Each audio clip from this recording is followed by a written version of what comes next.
Keluarga Indonesia yang berbahagia, selamat jumpa di acara yang istimewa ini, karena ini adalah hari ulang tahun TPI.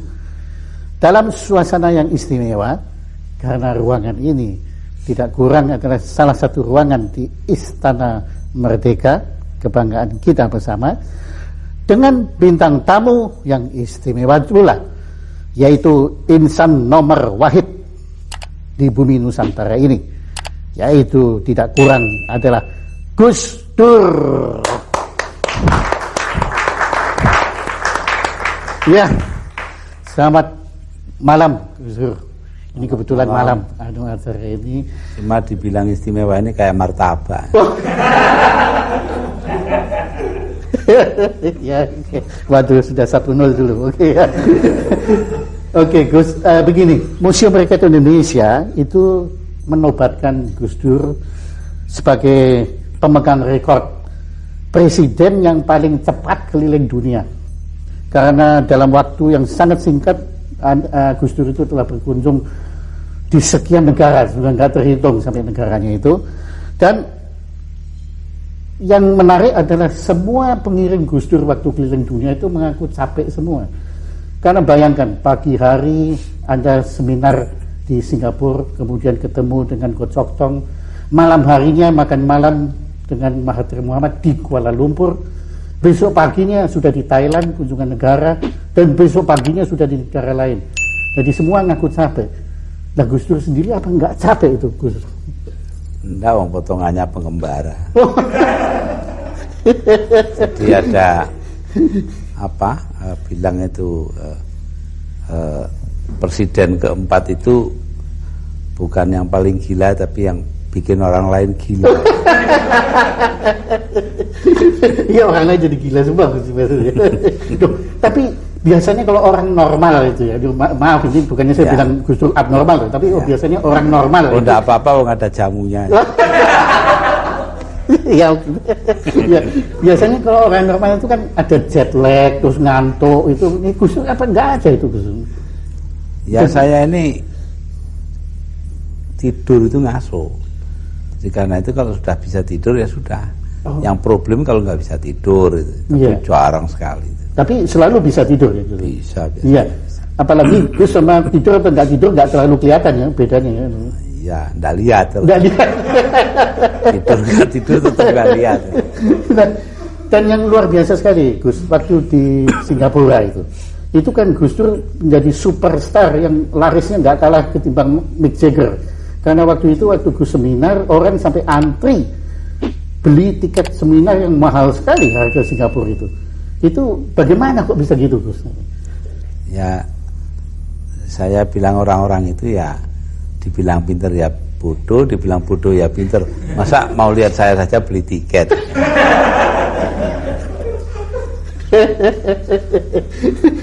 Tapi waktu itu Gus waktu itu ngomong tentang investasi Indonesia waktu itu. Ya. Itu ya. Saking kebeletnya mau investasi aja. Jadi karena mereka sudah kebelet mau investasi itu ya. Dan yang menarik juga, konon saya nggak tahu benar ya, tapi Mbak Yani pernah cerita pada kami, itu Bill Clinton itu kan semula mau terima Gus Dur hanya setengah jam. Kemudian setelah ketemu Gus Dur ditunggu sampai 1,5 jam, jadi 90 menit nggak selesai, sampai kalau nggak salah protokolernya yang nyetop waktu itu. Kok bisa gitu lama? Ngapain aja berdua dengan Bill Clinton? Ya ngobrol podo presiden. Saya ceritain kepada Bill Clinton ya, di belakang meja tulisnya itu, meja tulis presiden itu, di tembok ada apa itu namanya, bolongan kecil gitu. Oh ya, itu apa namanya, dulu tempatnya Eisenhower naruh itu apa, tongkat golfnya itu, golf stick. Oh iya. Nah, Presiden Kennedy lalu ngajak wartawan ke situ. Ini loh perpustakaannya Eisenhower. Ya, seneng saya dongengi gitu. Oh, mana Gus Dur yang dongengi berarti? Iya, lah, terus dia nanya, di buku apa itu? Memang di bukunya Ted Sorensen saya bacanya.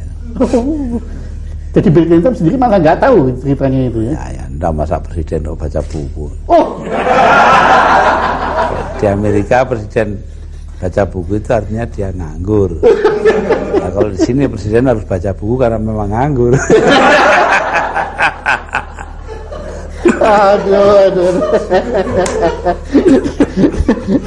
Dan saya pernah lihat di salah satu foto itu Bill Clinton sedang ngakak terus tangannya gini megang dengkulnya Gus Dur gitu. Itu Gus Dur cerita apa itu lagi? Wah, Monica Lewinsky. Lupa saya. Mungkin cerita itu loh apa? Churchill sama Clement Attlee, Perdana Menteri Inggris itu, orang nomor 1 Inggris setelah Churchill. Attlee jadi Perdana Menteri, lalu kerjanya menasionalisir perusahaan yang besar-besar. Jadi nasionalisasi lah ya. Yeah. Nah, suatu ketika Attlee itu kencing di di tempat kencing di House of Commons di Parlemen Inggris. Churchill datang. Nah, dia kencing sampingnya, terus Attlee kok nengok sama dia, jangan lihat sini, kamu senengannya menasionalisir yang besar-besar. Mungkin itu. Itu kenyataannya itu memang besar atau gede lomongnya besar. Untungnya. Jadi itu Bill Clinton belum tahu dong yang itu, belum tahu ya. Wah, kalau gitu Bill Clinton ketagihan ketemu dia.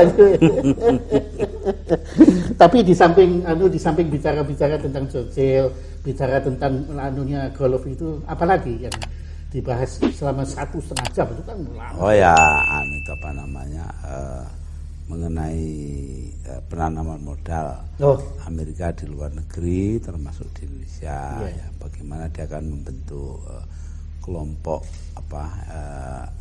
tenaga ahli di bidang itu.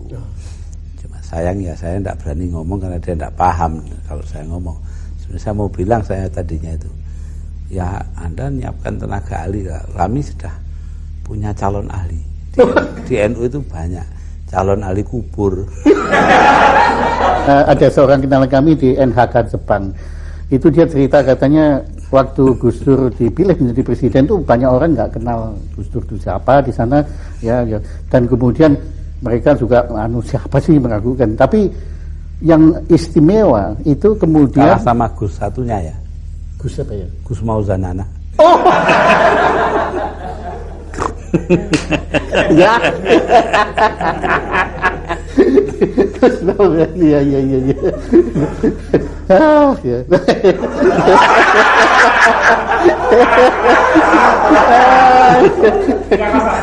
Tiga, kosong banyak sudah. Ya, apa tapi lupa lagi. Oh ya, jadi kembali lagi. Tapi biasanya kan pertemuan di Jepang, apalagi upacara kenegaraan presiden ketemu perdana menteri, itu selalu serius, sepi, kuburan. Tapi waktu Gus Dur datang, itu ramainya bukan main, ketawa macam-macam itu sana. Itu Gus Dur cerita apa di sana lagi di Jepang itu? Nah, itu nyifati ya. Karena saya bilang sama dia, sama Obuchi. Perdana Menteri Obuchi, bahwa ya ini ini nyolong ini ya. Saya dikasih tahu orang, Obuchi itu sebenarnya orang yang selalu bangga bahwa dia orang biasa. Nah, padahal dia lahir di kota tempat besarnya orang-orang gede di sana kayak Tanaka. Ya, itu kan orang gede, orang-orang luar biasa. Maka itu waktu ketemu ya saya bilang, Anda ini orang biasa yang paling luar biasa. Wah, itu the most extraordinary man. Senangnya bukan main dia itu. Dia tambah, kita ini punya watak yang sama. Apa itu yang mulia? Ya, kita ini sama-sama ya, berdua ini merubah musuh politik menjadi kawan.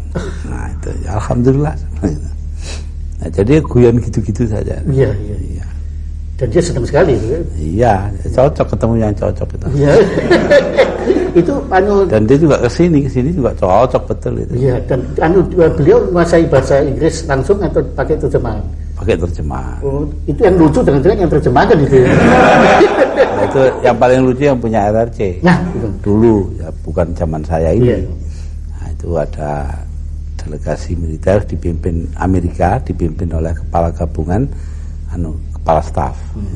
Datang ke sana, ngomongnya panjang, kepala gabungan, kepala staf ini panjang sekali, kemudian diterjemahkan pendek, kok semua ketawa. Jadi terus dia tanya, kamu ini kok hebat ya, menerjemahkan omongan saya panjang itu diterjemahkan pendek saja kok semua ketawa, apa rahasianya? Ya gampang, saya bilang orang ini nyeritakan lelucon, silahkan ketawa.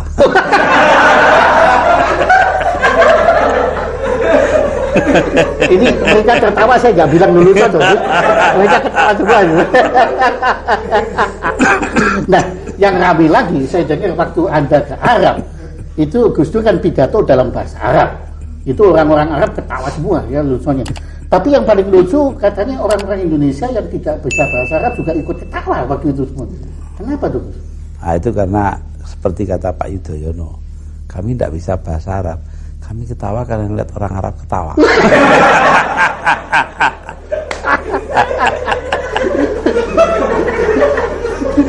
Jadi paling lucu kan Arab ketawa. Iya. Pasti semua negara di sekeliling kita sudah Gus Dur kunjungi. Kenapa justru Australia yang begitu dekat dengan kita kok dianak tirikan, kok nggak dikunjungi Gus Dur? Ya belum aja. Belum. Tapi bakal dikunjungi. Ya kalau pimpinan pemerintahnya bersikap rasional kepada kita gitu aja. Oh, jadi artinya sekarang nggak rasional? Ya terserah. Nah, yang jelas saya baca di koran dan juga dengar laporan bahwa dia, John Howard, Perdana Menteri, orang ke-1 di sana, pidato di depan parlemen bahwa Indonesia menjadi tempat transitnya orang Timur Tengah yang menjadi imigran gelap ke Australia. Loh, mestinya ya begini, sebelum diomongin ke parlemen, omong dululah sama kita, kayak kita tidak punya duta besar saja. Iya. Dan juga kayak dia nggak punya duta besar di sini. Iya, betul. Kemudian baru-baru ini Menteri Luar Negeri Alwi Shihab ngomong sama saya. Dia ditemui oleh Alexander Downer, Menteri Luar Negeri Australia di Macau. Ya, di sana terus ngomong-ngomong katanya Alwi Shihab pada dia, ya begini ya, kalau Anda betul-betul memperhatikan perasaannya orang Indonesia, ya berapa jauhnya sih Anda pergi dari Australia ke Indonesia kemudian pulang lagi? Kenapa kok sampai jadikan Indonesia ini sebagai tempat transit dari sini terus ke Singapura, kayak kita ini stasiun saja? Nah itu, oh ya nanti kita ke Jakarta pulang pergi. Ya sudah, ini ya karena kami mengira bahwa Indonesia itu langkah pertama lah dalam transit. Ya itu namanya Anda tidak ngerti perasaannya Indonesia. Gitu. Kalau ngerti kan tidak akan begitu. Iya. Jadi banyak misinformasi. Iya. Nah, menurut Gus Dur sekarang kalau Anda amati, apa di dunia saat ini, di planet bumi ini ada kepala negara yang lebih lucu ketimbang Gus Dur? Wah, tidak tahu saya. Belum tahu ya? Tidak tahu. Tapi kalau menurut Gus Dur dari kalau saya ini kesasar. Mestinya jadi pelawak kok jadi presiden.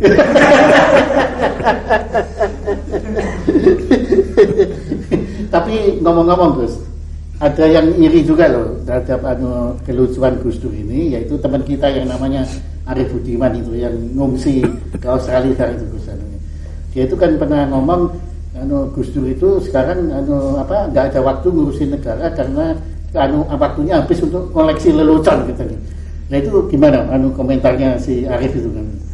Ya nanti lihat buktinya aja, gitu aja. Negaranya tambah makmur, keamanan bertambah baik, rakyatnya hidupnya semakin meningkat, ya berarti saya walaupun lucu ya bisa ngatur negara, gitu saya. Kalau menurut saya bukan walaupun lucu, tapi karena lucu maka Gus Dur bisa ngatur negara.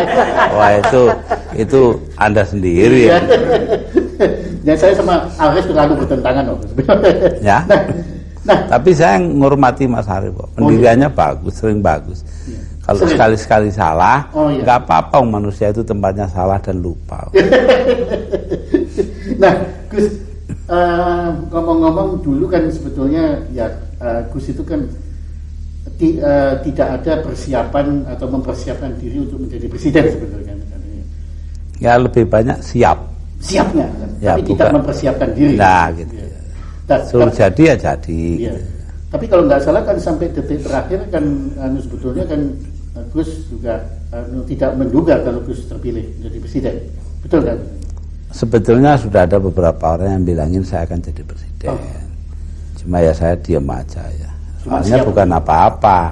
Ya kalau jadi, ya kalau enggak kan tambah sakit. Saya diam aja, ternyata jadi betul. Iya.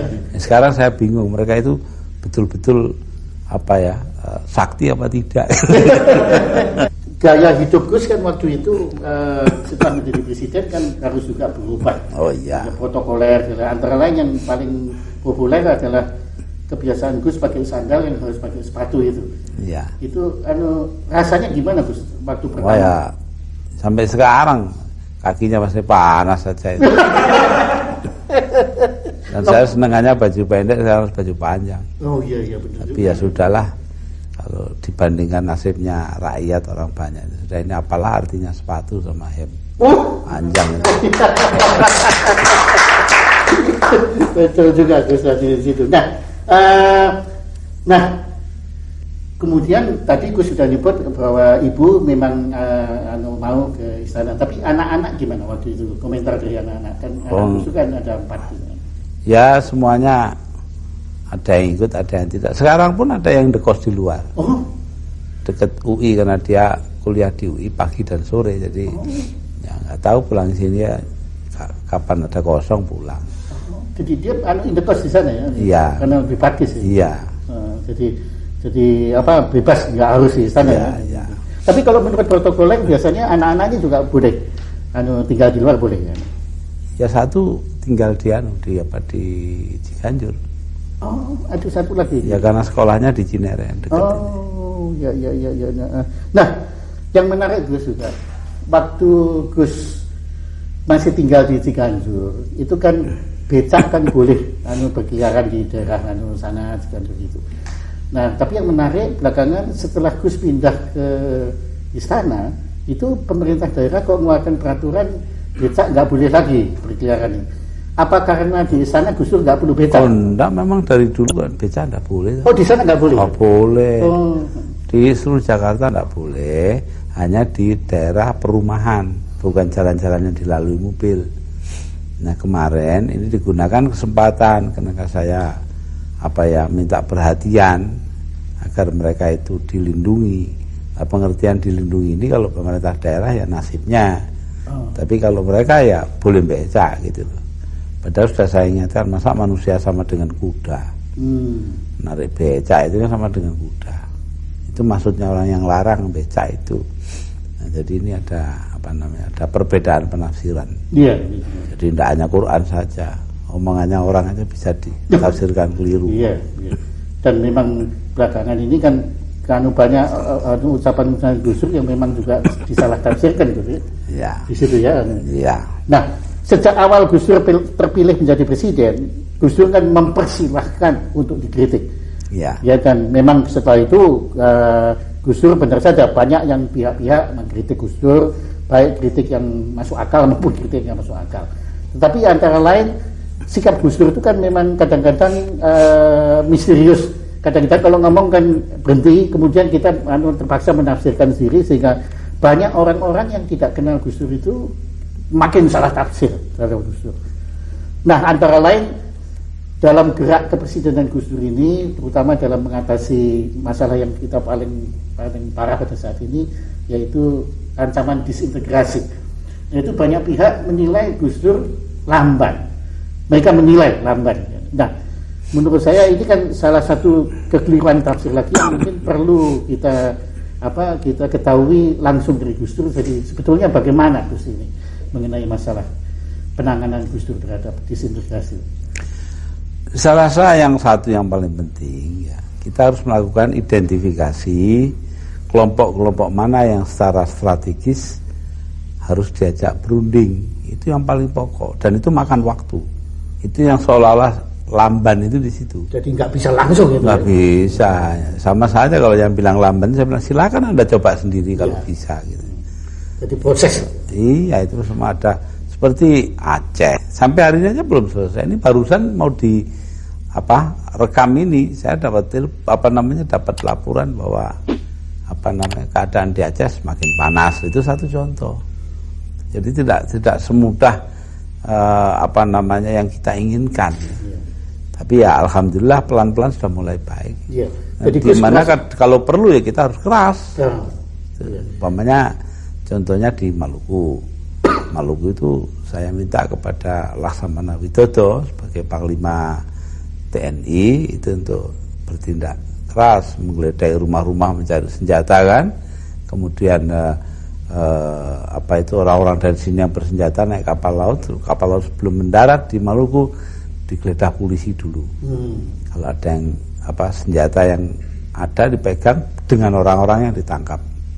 Jadi itu tidak segampang membalik tangan gampangnya lah. Jadi memakan waktu juga. Itu pun belum tentu tidak dibikin lagi karena ya ada oknum-oknum, ada yang sipil, ada yang bekas TNI segala macam itu untuk ingin mengganggu.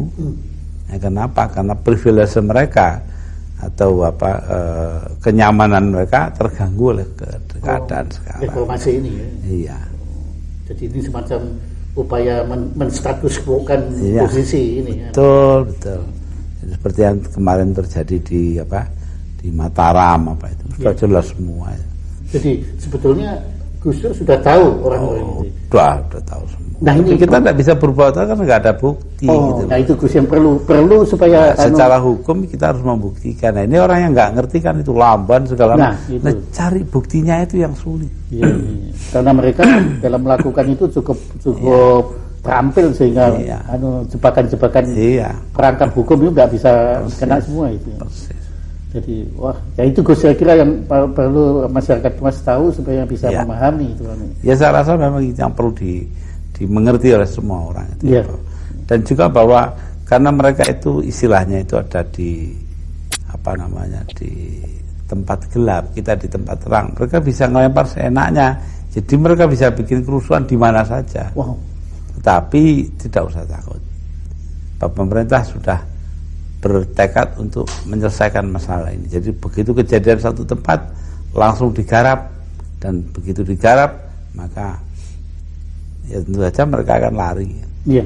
Tapi jadi sikap dari pemerintah ini hanya bisa menangani kalau sudah terlanjur kejadian. Betul, memang. Tidak bisa preventif. Tidak bisa. Tidak bisa ya. Untuk preventif itu kalau sudah negaranya maju mungkin ya bisa. Nah, kita sabar. Iya. Saya sabar. Beberapa orang yang ngomongin tidak karu-karuan, saya tahu semua, saya dengerin aja. Nah, tapi nanti kalau sudah keterlaluan, sudah ganti aja orang ini. Iya. Jadi Gus Dur, aku yakin kalau Gus Dur sebetulnya sudah punya kendali terhadap ini. Cuma perlu waktu ya. Ya itu. Betul. Waktu dan saya yakin kan kemarin seperti Kocok Tong ya. Kemudian juga Van Arsen, Menteri Luar Negeri Belanda kemarin datang ya. Hari ini ya delegasi dagang dari Amerika, kemudian juga Wakil Menteri Luar Negeri Inggris kemarin, Christopher, itu semuanya saya beritahu, tidak usah khawatir. Kalau memang EU masih ragu-ragu, jangan tanam di daerah yang ribut, taruh aja di Jawa, di mana gitu. Selektif jadi. Selektif, tidak ada masalah. Jangan dihubung-hubungkan seluruh daerah. Dan saya rasa nggak lama, sebentar lagi juga sudah sudah selesai. Nah, tetapi ngomong-ngomong tentang kabinet Gus Dur sendiri, itu Gus Dur sendiri kan pernah juga mengakui kabinet ini kan kabinet hasil dagang politik kan, jadi kompromi dan macam-macam itu. Jadi menurut Gus Dur, kritik bahwa kabinet Gus Dur ini kurang profesional, kemudian tidak terkoordinir, itu menurut pendapat Gus Dur sendiri bagaimana? Ya, profesional atau tidaknya terserah pada pengaturan kabinetnya. Kalau diatur yang baik ya profesional. Sebab itu tergantung. Saya akan berusaha sebaik-baiknya untuk untuk bisa profesional. Ya, kalau keluhan wajar aja orang mengeluh sekali-sekali, tidak masalah. Nah, adapun ini hasil dagang sapi, tidak perlu dipantau, memang nyatanya begitu kok. Tapi itu tidak berarti kabinetnya jelek toh. Semua kabinet di dunia yang dasarnya parlementer itu hasil dagang sapi semua. Jadi nah, itu iya, suatu lebih proses. baik demikian. Iya. Lebih baik kita nganggur seperti Belanda, Jerman, Inggris, betul. ya semua dagang sapi semua. Koalisinya. Ya, yang tidak dagang sapi ya dagang kambing gitu. dagang jago juga begitu. Nah, iya. Nah, DPN dan Depsos sudah Gus Dur sudah bubarkan dan ternyata juga dampaknya sudah yang dahulunya bermunculan sekarang sudah selesai. Tapi yang menarik waktu di DPR kita pernah dengar Gus Dur itu nyeletuk. Sebetulnya Depkes juga perlu dibubarkan. Nah, ini sebagai kita yang bakul-bakul jamu ini kan yang di Depkes ini jadi kita ini jadi Gus, gimana ini jadi kenapa kok Gus bisa punya pendapat? Enggak, maksud saya itu baik loh. Ya. Sebanyak mungkin kegiatan masyarakat itu ditangani masyarakat sendiri, jangan oleh pemerintah. Itu loh maksudnya. Ya. Nah, Depkes itu urusannya obat, ya, termasuk jamu lah. Itu kan diminum orang toh. Ya. Lah iya, tidak ditaruh di lemari karena itu bukan urusan pemerintah sebetulnya. Itu urusan masyarakat. Tapi ya sudahlah, keadaan begini ya sudah kita biarkan dulu. Nanti lambat laun kita kembalikan kepada masyarakat. Oh, gitu ya. Jadi kita nanti lambat laun kembalikan ke bakul-bakul jamu itu nanti. Ya, boleh. Nanti nah, pemerintahnya beli jamu. Nah, kami dengar penglihatan Gus Dur sudah mulai pulih kan? Ya, mudah-mudahan 3 bulan lagi sudah bagus. Jadi Gus bisa membedakan warna ya? Sudah mulai. Wah, bagus. Biru muda sudah kelihatan. Kalau yang belum itu hijau dan merah. Ya. Tapi konon Gus. Mungkin karena saya poros tengah itu Pak. Oh. Kalau hijau kan PKB, kalau merah kan PDI. Nah saya poros tengah. Tapi Gus, konon Gus itu menjadi sakti karena justru karena Gus itu tidak melihat gitu loh. Nanti dikhawatirkan kalau Gus lihat yang jelek-jelek malah nggak sakti lagi gitu. Nah, jadi presiden bukan soal sakti, soal dipilih. Nah, Gus, yang kami kagum ya, sebetulnya memori, daya ingat Gus Dur itu kan urusan negara ini kan luar biasa tuh Gus. Dimana sebetulnya informasi yang paling penting adalah informasi tertulis. Padahal ya maaf Gus pada saat ini kan belum bisa banyak membaca atau boleh dikatakan sama sekali tidak. Nah, cara Gus Dur menyerap informasi tertulis itu bagaimana? Rajin tanya. Kalau bertanya tentu ada jawaban. Oh. Itu saja. Jadi dan, banyak tanya. Iya, dan dibacakan koran tiap hari. Nah, tapi inget-ingetnya itu? Oh ya, enggak tahu itu. Apa dulu sebelum kena stroke saya itu hafal 2000 nomor telepon.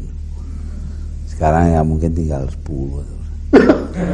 Oh, hafal? Iya. Jadi Gus punya photographic memory? Ya mudah-mudahan. Tapi betul ya Gus itu kalau Gus buku telepon segala itu bisa ingat ya? Ya 2000 nomor. 2000 nomor. Padahal handphone saya cuma 100 ya. Kalah sama Gus Dur. Kalau Gus Dur jadi handphone saya bagus.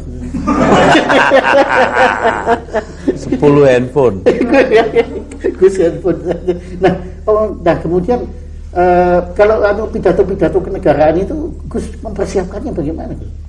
Ya begini ya, karena selama ini jadi bidang perhatian saya, jadi sebenarnya saya nggak pakai persiapan. Asal dikasih tahu pointersnya ini ya sudah, terus saya langsung pidato. Jadi kayak tadi itu ya, saya malah acaranya pun saya nggak tahu. Saya cuma dengar dia akan akan diminta mencanangkan hari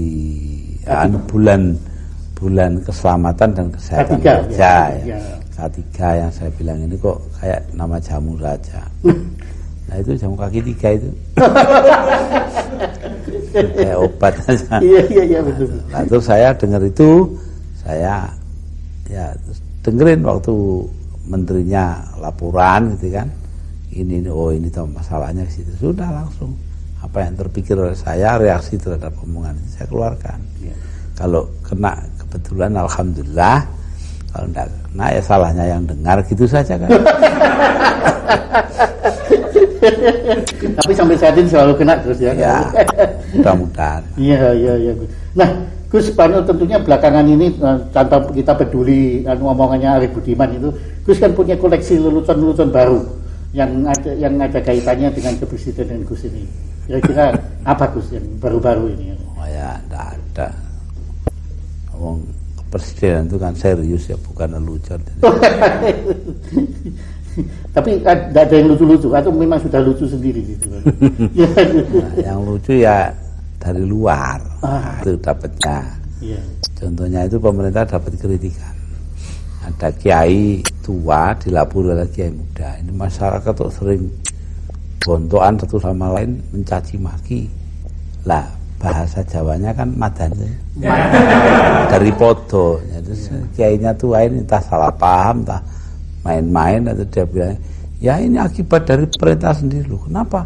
Lah pemerintah kan mau bikin masyarakat madani.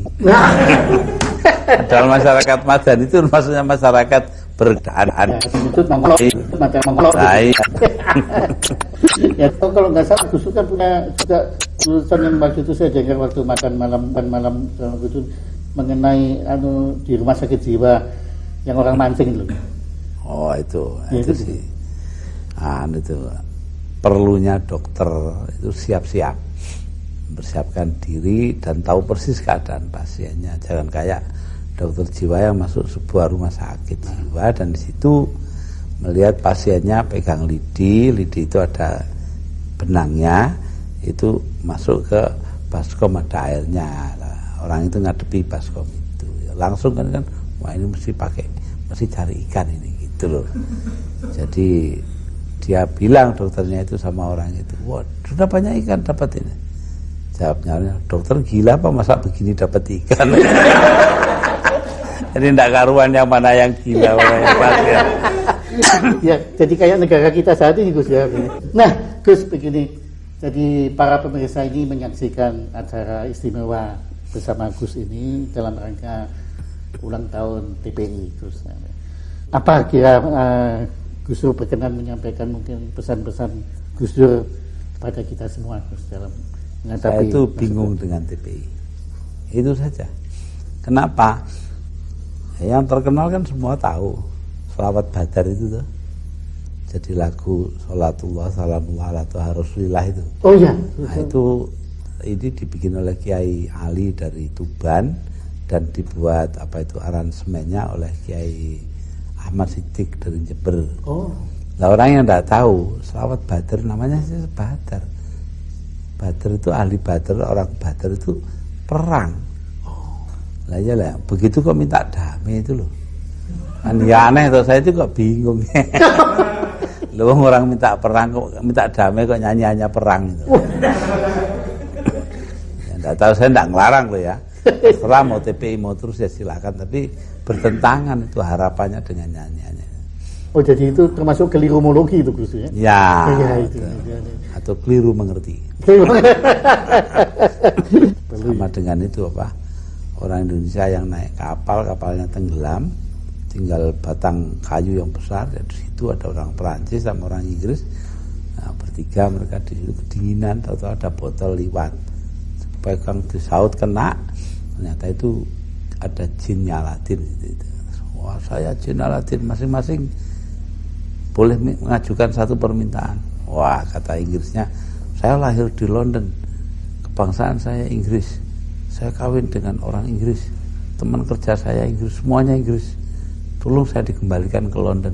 Wah, hilang.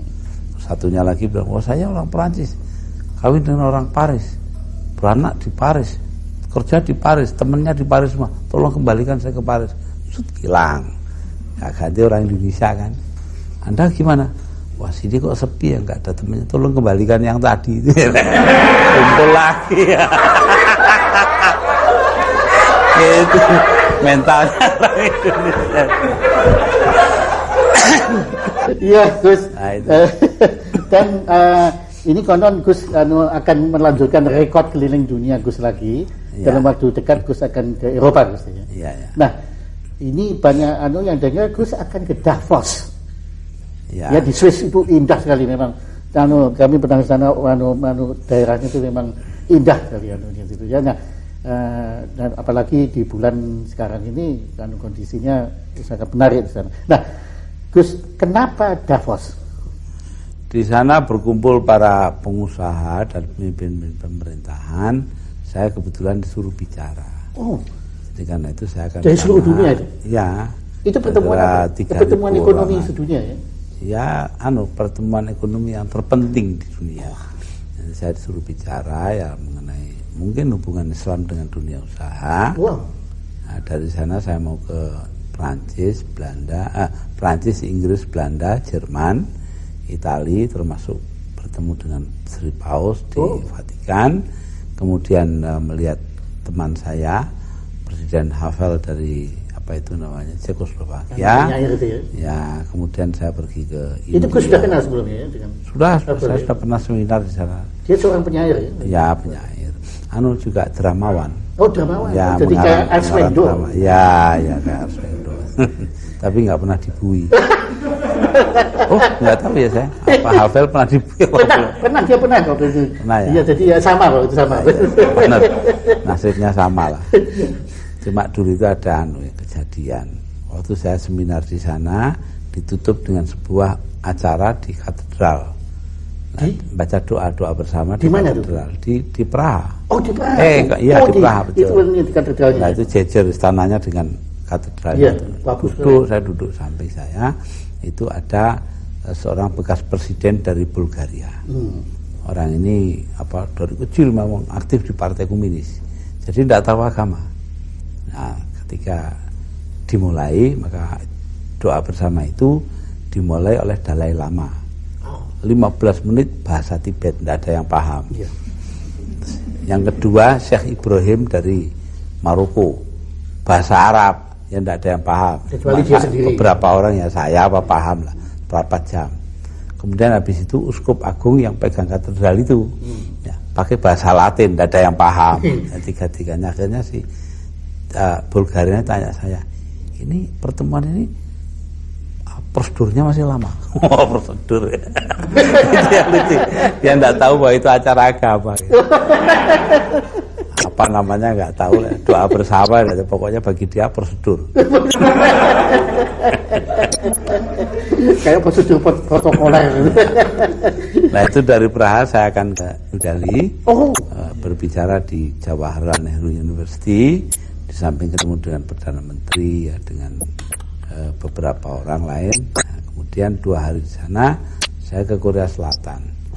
2 hari karena sudah janji dengan Kim Dae-jung. Kim Dae-jung ini saya anggap guru saya. Ya, karena apa? Dia itu dipenjara, disiksa, segala macam itu. Dia tetap berbelas kasihan dan mencintai orang yang nyiksa dia. Kan jarang itu. Kim Dae-jung itu. Saya dari tahun 60-an sudah pegang sajaknya itu. Apa namanya? Tangan terantai berdoa itu. Kan dia orang Kristen Protestan. Jadi sejak tahun 60 itu sudah sudah. Saya diundang ke Seoul sudah dengan Mbak Mega dulu. Ya, terus beberapa tahun yang lalu. Jadi saya mengagumi Kim Dae-jung ini. Kemarin ketemu di Manila. Ya, biasalah guru dengan murid, saya janji untuk ketemu dia di Korea. Di Korea 2 hari, lalu di Thailand 1 hari untuk KTT. KTT-nya PBB. Ada satu badan PBB minta saya membuka KTT itu. Terus pulang. Nah, ada sebagian juga yang mempermasalahkan Gus Dur ini banyak keluar negeri. Nah, tentu mungkin ini sekali lagi adalah penafsirannya mungkin yang dalam ini berbeda dengan apa yang tujuan Gus Dur. Mungkin Gus Dur bisa kisahkan pentingnya perjalanan-perjalanan ke luar negeri. Ya begini ya, kalau saya keluar negeri itu sebenarnya nggak nganggur kok. Ya. Itu ya itulah setengah hari, 1 hari itu kan penuh semua waktunya. Sebenarnya yang saya maksudkan itu hanya satu, pengakuan internasional atas keutuhan teritorial Indonesia, wilayah Indonesia. 1. Kedua, saya juga ingin investasi di Indonesia itu cepat. Ya, karena Indonesia hanya bisa bangkit kembali ekonominya kalau ada penanaman modal di sini. Jadi karena itu saya begini-begini ya untuk Indonesia juga. Lah orang yang khawatir saya bisa mengerti. Ditinggal lama-lama kan khawatir toh. Nah, tapi ya jawaban saya satu saja. Untuk apa punya menteri di bidang ekonomi kalau tidak ditinggal-tinggal gitu.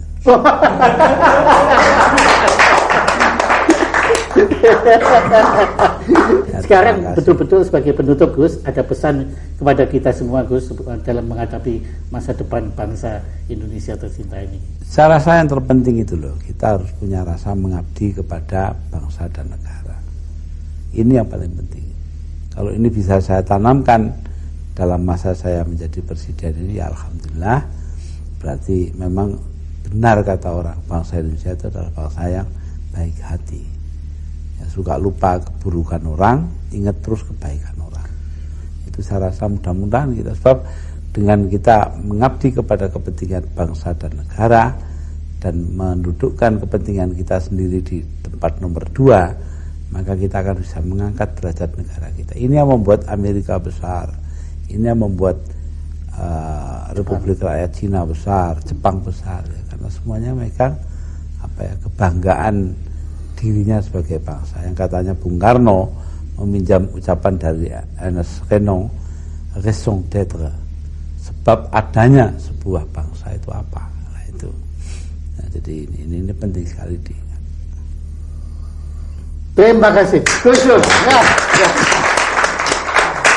Demikian pemirsa bincang-bincang kita dengan Gus Dur, dan semoga dengan kehadiran Gus Dur dan penjelasan Gus Dur kita bisa lebih akrab dan lebih mengenal kepribadian sejati dari Gus Dur yang kita kagumi dan kita hormati dan kita cintai ini. Dan marilah kita bersama mengabdi kepada nusa dan bangsa Indonesia tercinta ini. Terima kasih.